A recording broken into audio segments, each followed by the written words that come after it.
हे नाथ, मैं अतिशय दीनहीन आपकी कृपा की वाट निरंतर देखता रहता हूं, कृपा की राह जोहता रहता हूं, कृपा की बाट देखता रहता हूं।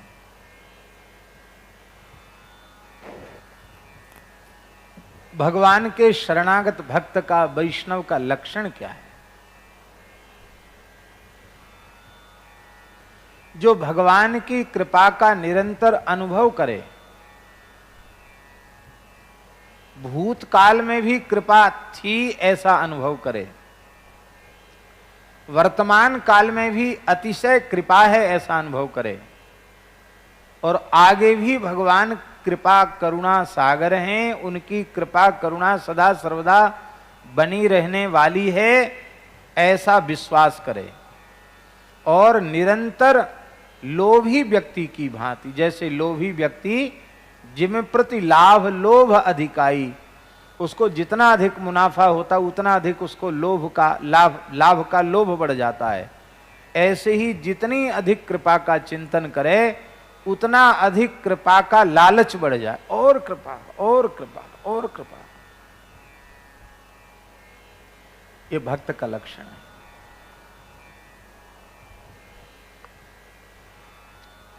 संसार का कोई भी प्राणी ऐसा नहीं है जिस पर भगवान की कृपा न हो।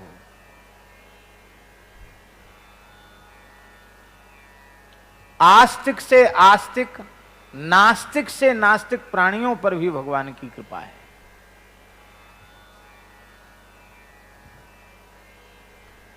कृपा के बिना कोई आधे क्षण भी जीवित नहीं रह सकता। हम लोगों के धमनियों में रक्त का जो प्रवाह चल रहा है, ये भगवान की कृपा है। हृदय गति चल रही है, भगवान की कृपा है। श्वास प्रश्वास चल रहा है, भगवान की कृपा है। हमको धरती का आश्रय मिला है, ये भगवान की कृपा है। हमको आकाश का अवकाश मिला है, ये भगवान की कृपा है।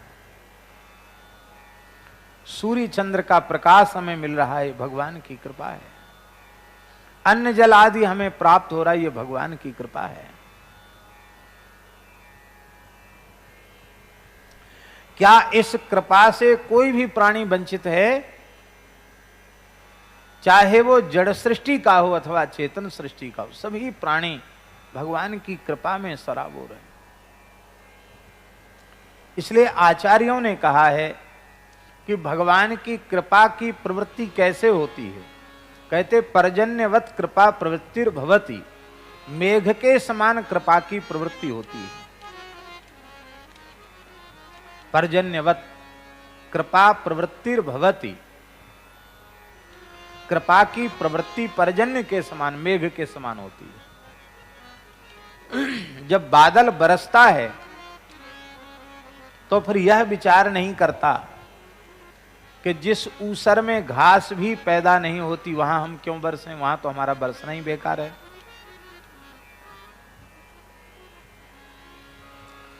जिस पर्वत शिखर पर पानी ठहरता ही नहीं, एक बूंद नहीं रुक सकती, ढर के नीचे आ जाता है लुढ़क के, उस पर्वत शिखर पर मैं क्यों बरसूं? जिस समुद्र में जल की आवश्यकता ही नहीं है, वो तो जल निधि है, उस समुद्र में मैं क्यों बरसूं? वहां तो जल ही जल पहले से ही है। ये अपवित्र स्थान है, मलमूत्र पड़ा हुआ है, यहां क्यों बरसूं? ये पवित्र स्थान है, यहीं बरसूं, ऐसा भेद मेघ नहीं करता। जब बरसने लगता है तो भेद शून्य होकर के बरसता है। ऐसे ही भगवान श्याम घन हैं। इस बात को अंतिम पंक्ति में कहते, श्याम घन सींचिए तुलसी साली सफल सुखाती सुखाती। आप श्याम घन हैं। श्याम घन माने जो वर्षाकालीन मेघ होता है वो श्याम होता है, काला होता है। सजल मेघ, जिस मेघ को देख करके यह विश्वास सुदृढ़ हो जाता है कि अब ये बिना बरसे रहेगा नहीं, बरसेगा। हे प्रभु, आप श्याम घन की कांति को भी विलज्जित करने वाले हैं। आपकी मंगलमयी छवि का दर्शन करके शरणागत भक्तों में ये विश्वास दृढ़ होता है कि श्याम घन हैं, ये बरसे बिना रह नहीं सकते।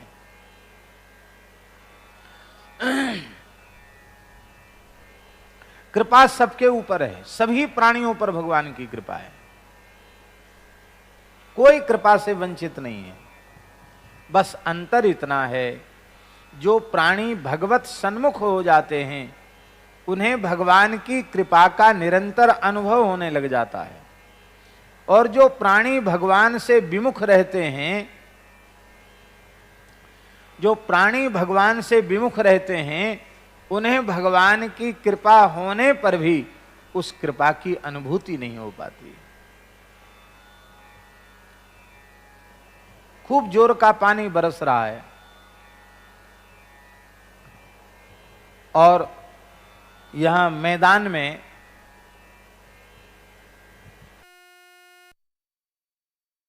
उल्टा पड़ा है बर्तन, भगोनी, कढ़ाई अथवा कलश उल्टा है, तो बरस तो उल्टे पर भी रहा है, पर वो उल्टा होने के कारण उसमें एक बूंद भी ठहरती नहीं, जाती नहीं भीतर। और जो घड़ा सीधा है, जो पात्र सीधा है, उसमें बरसता ही नहीं है, बरसते बरसते लबालब भर जाता है और भरने के बाद बाहर भी छलकता रहता है, बाहर भी बहने लग जाता है। संत सद्गुरु के मानव के जीवन में इतनी सी ही भूमिका है कि वे औंधे पड़े हुए इस पात्र को, बर्तन को, जो भोगों की ओर, संसार की ओर मुंह करके भगवान की ओर पीठ करके उल्टा पड़ा है, उसको सीधा कर देते हैं, भगवत सन्मुख कर देते हैं। और जब जीव भगवत सन्मुख हो जाता है, कृपा का अनुभव होने लग जाता है, फिर वो हृदय से कह उठता है, हरि तुम बहुत अनुग्रह कीन्हो, साधन धाम विबुध दुर्लभ तन, मोहि कृपा करि दीनो, हरि तुम बहुत अनुग्रह कीन्हो। जो साधन का धाम है, समस्त साधन जिस शरीर से किए जा सकते हैं,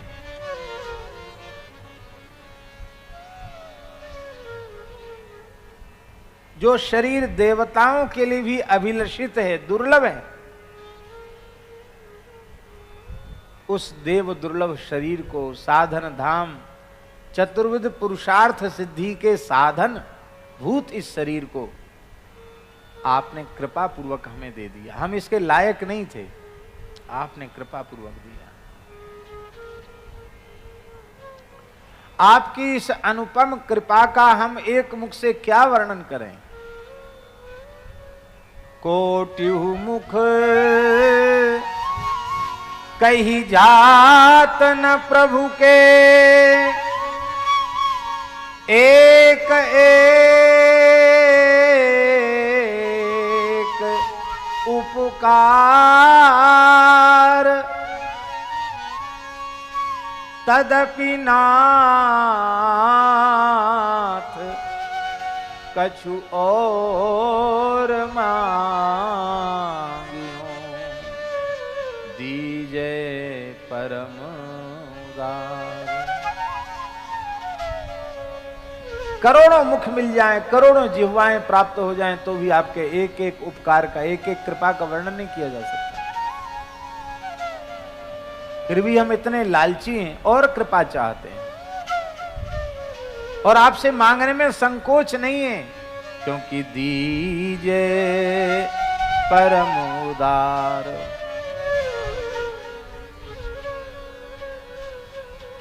क्या बात है भाई, क्या मांगना चाहते हैं? ले हमारी समस्या का समाधान मांगना चाहते हैं, हमारी समस्या का समाधान कर दीजिए। समस्या क्या है? विषय बारी मन मीन, विषय रूपी जल है, मन रूपी मछली है, भिन्न नहीं होत कबहू छिन एक। विषय रूपी जल से मन रूपी मछली एक क्षण के लिए अलग नहीं होना चाहती।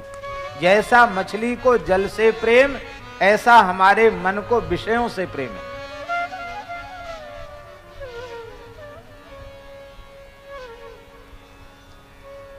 यही विपत्ति का कारण है। ताते सहो विपत्ति अति दारुण, जन्मत जौनी अनेक।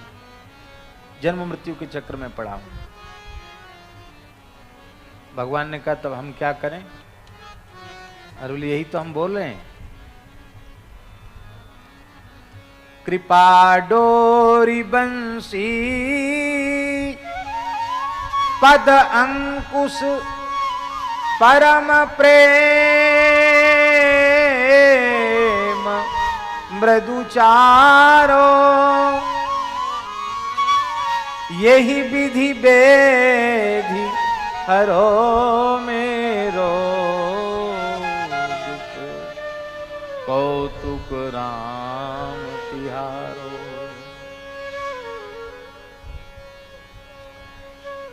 मेरा मन तो मछली है, संसार विषय रूपी जल का समुद्र है, इसी में हमारा मन रूपी मछली पड़ा हुआ है। तो आप कृपा करें, आप कृपा की तो लंबी डोरी बना लें, वो तो आपके पास है ही है। तो आपके चरण में जो अंकुश का चिन्ह है उसकी बंसी बना लें, मछली को पकड़ने का कांटा। और आपका जो जीवों के प्रति वात्सल्य है ना, उस वात्सल्य का दाना चारा उसमें लगा दें और इस विषय रूपी जल में छोड़ें। हमारा मन रूपी मीन जैसे ही आपके चरण कमल रूपी अंकुश में फंस जाए तो एक क्षण का विलंब मत कीजिएगा, तुरंत निकाल लेना बाहर। जैसे मछुआरे लोग मछली बाहर निकाल लेते हैं। मैं संसार सागर से उबर जाऊंगा, मेरी विपत्ति छूट जाएगी और आपको कौतुकी है, नए नए खेल आपको अच्छे लगते हैं, आपका एक नया खेल हो जाएगा।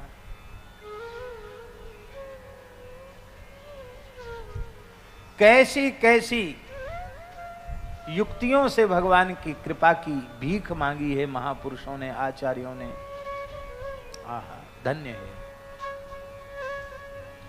हे प्रभु, मैं दीनहीन की तरह करुण क्रंदन करता हुआ अहरनिश आपकी कृपा की ही बाट जो होता रहता हूं। आपकी कृपा है, अनंत कृपा थी, अनंत कृपा है, अनंत कृपा रहने वाली है। ऐसा नहीं कि हम केवल भूतकाल में कृपा का चिंतन करते। बहुत से लोग ऐसे होते जो कहते महाराज क्या करें, पहले तो भगवान की हमारे ऊपर बहुत कृपा थी, लेकिन अब तो पता नहीं क्या भगवान भी नाराज हो गए हैं, भगवान की कृपा कुछ ढीली ढाली लग रही है। बहुत से लोग कहते भाई अब तक तो कृपा भई नहीं, हम भी लाइन में तो लगे हैं, कभी न कभी हमारे ऊपर भी कृपा हो जाएगी। भगवान बोलते नहीं, वो ठीक नहीं। कृपा पहले भी कृपा थी, आज भी कृपा है, आगे भी कृपा रहेगी।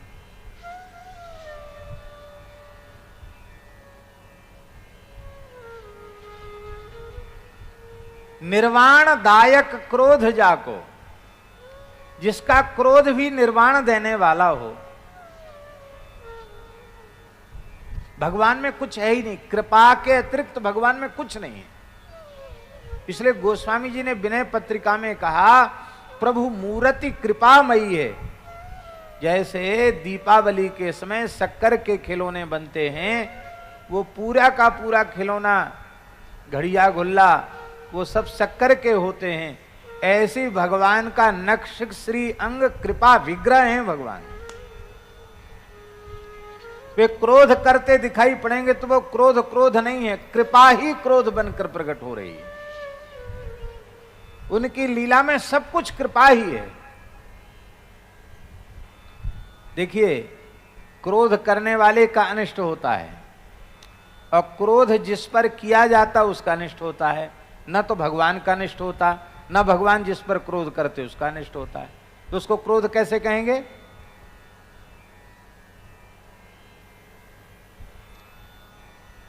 काम जिसमें जगता है उसका अनिष्ट होता है, और जिसके प्रति काम जागृत होता है उसका भी अनिष्ट होता है। उसका कोई अच्छा थोड़ी होता है।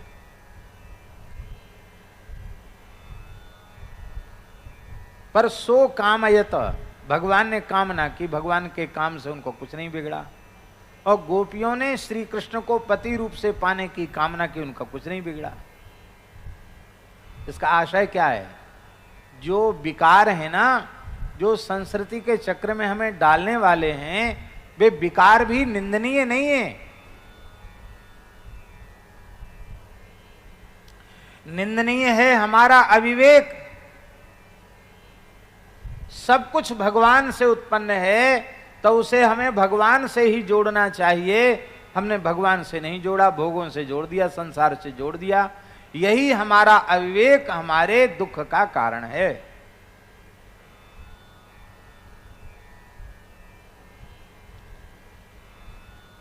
हमको कोई भी विकार ऐसा बता दो जो भगवान से जोड़ने पर कल्याण जीव का न हो जाए, तो हम किसी दोष की निंदा क्यों करें?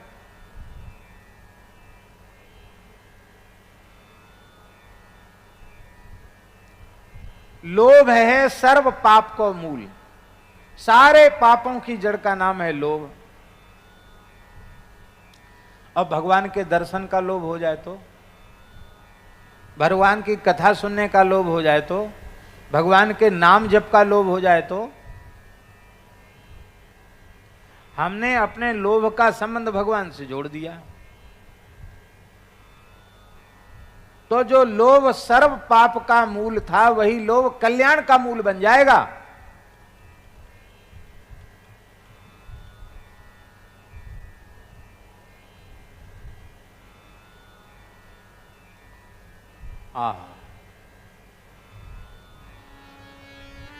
इसलिए 10वें स्कंद पूर्वार्ध में ब्रह्मस्तुति में ब्रह्मा जी ने कहा, आपके नित्य धाम की प्राप्ति का अधिकारी कौन है? बहुत प्यारा श्लोक है।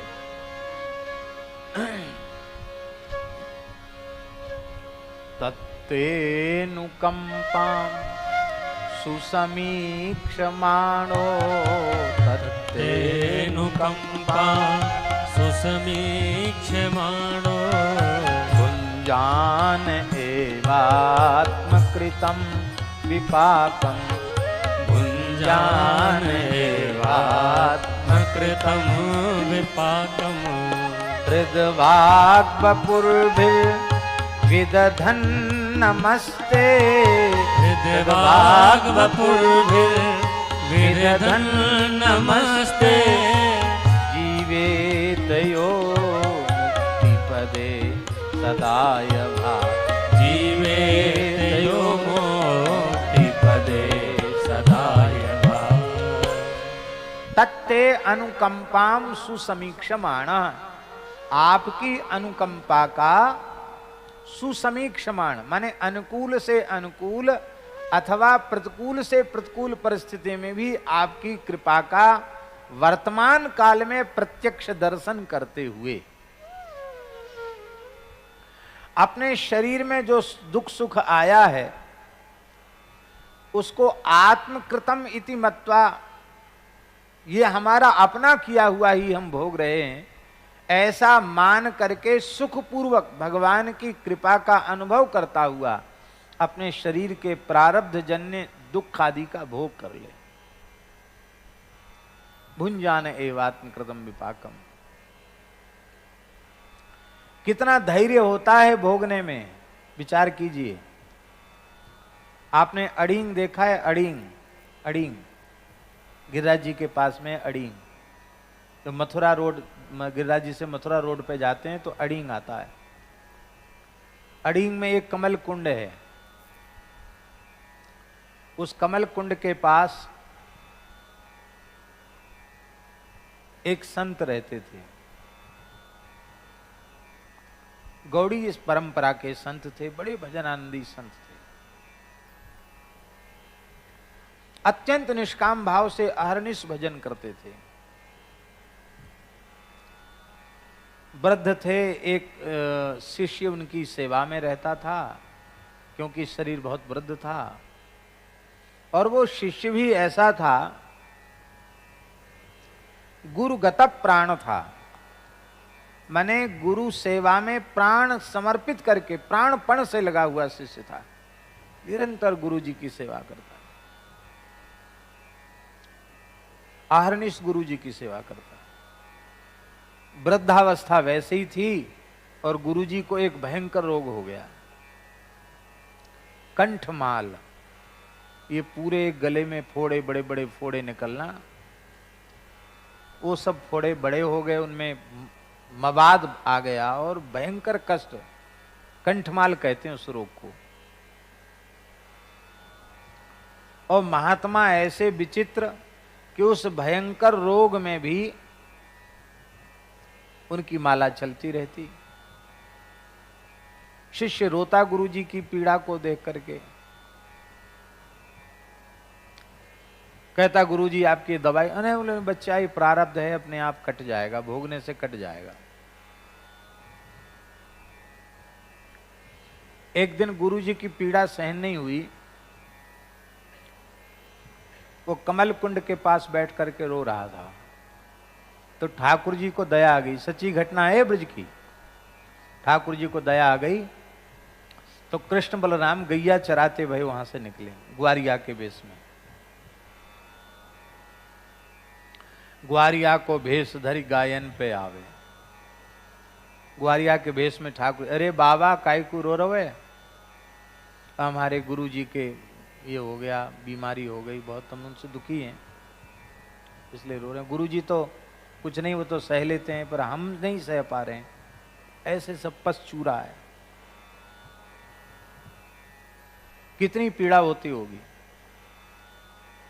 तो ठाकुर जी बोले, देख बाबा तेरो गुरु बड़ो हठी है,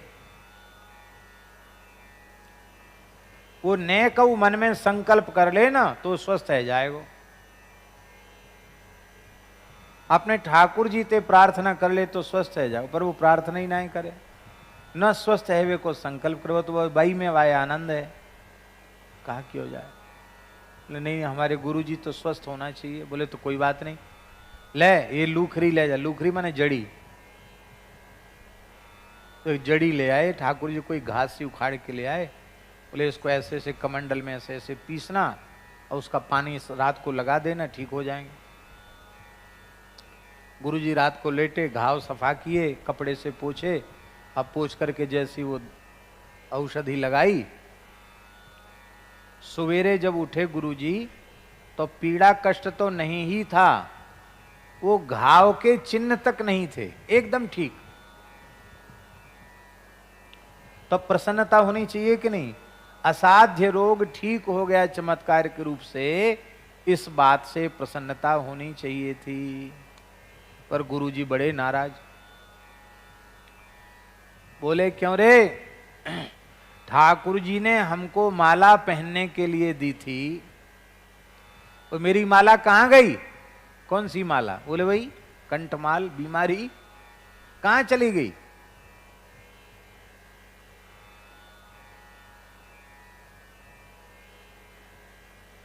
वो तो सिद्ध महात्मा थे, उन्होंने सब समझ लिया। अरे हमारे शरीर का प्रारब्ध हमको भोगने देते, तुम क्यों परेशान हुए।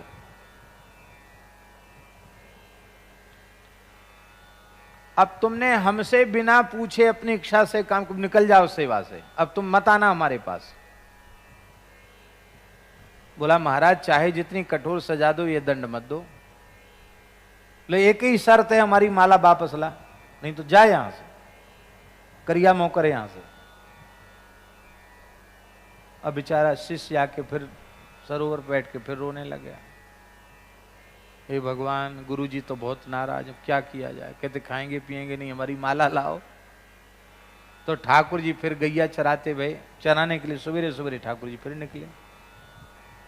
अब देखो गुरु सेवा का फल शाम को दर्शन हुआ ठाकुर जी का, कृष्ण बलदेव का, सुबेरे दर्शन हुआ। बोले क्यों रे बाबा अब काय को रो रहे? बोले गुरु जी कहते हमारी माला चलेगी। अरे मैंने तो कल ही समझाई कि तेरो बाबा बड़ो हठी है, तेरो गुरु जी बड़ो हठी है, वो मानेगो नहीं, तो तुम्हारी क्या इच्छा है? बोले हम गुरु जी की सेवा नहीं छोड़ सकते। तो ठाकुर जी ने फिर एक जड़ी उखाड़ के दी। बोले ले जाओ, लगा देना, माला फिर से गले में आ जाएगी। शिष्य आया, बोले मारा माला लेके आऊं, फिर गले में लगाया, फिर माला हो गई। और ठाकुर जी ने जाते जाते कह दिया ये ज्यादा दिन का प्रारब्ध नहीं है, महीना 2 महीना का है, ठीक हो जाएंगे, तेरे गुरु जी अपने आप ठीक हो जाएंगे। शिष्य आया तो शिष्य ने पूछा कि गुरुजी वो कौन थे जिन्होंने ऐसा चमत्कार दिखाया? बोले बेटा तुम चूक गए, वे साक्षात कृष्ण बलदेव थे। ये है भुंजान एवात्म कृतम विपाकम। हम लोग भक्त नहीं हैं भगवान के, इसीलिए बार बार प्रार्थना करते हैं कि हमारी बीमारी चली जाए, हमारा रोग चला जाए। क्यों चला जाए रोग, क्यों चली जाए बीमारी? रही आवे, ठीक है, औषधि करना वो भी भगवान की बनाई हुई एक मर्यादा, औषधि कर लो, पर वो भोगने में ही लाभ है। वो प्रारब्ध भोग शेष रह जाएगा तो उस प्रारब्ध को भोगने के लिए इस दुख में संसार में पुनः आना पड़ेगा। इसलिए सर्वोत्तम पक्ष ये है कि वो भोग शरीर से ही नष्ट हो जाए। तो भुंजान एवात्म कृतम विपाकम, निरंतर आपकी कृपा का प्रत्यक्ष दर्शन और शरीर के सुख दुख का आपकी कृपा का अनुसंधान करता हुआ भोग, और हृदय से, वाणी से, शरीर से भगवान को, भगवान की विभूतियों को प्रणाम वंदन, इतना काम कोई जीव करे, साधक करे, तो मुक्ति है चरण कमलों में जिनके, ऐसे श्री कृष्ण की प्राप्ति का वह अधिकारी हो जाता है, अथवा मुक्ति पद की प्राप्ति का अधिकारी हो जाता है। अधिकारी कैसे हो जाता? दाय भाग।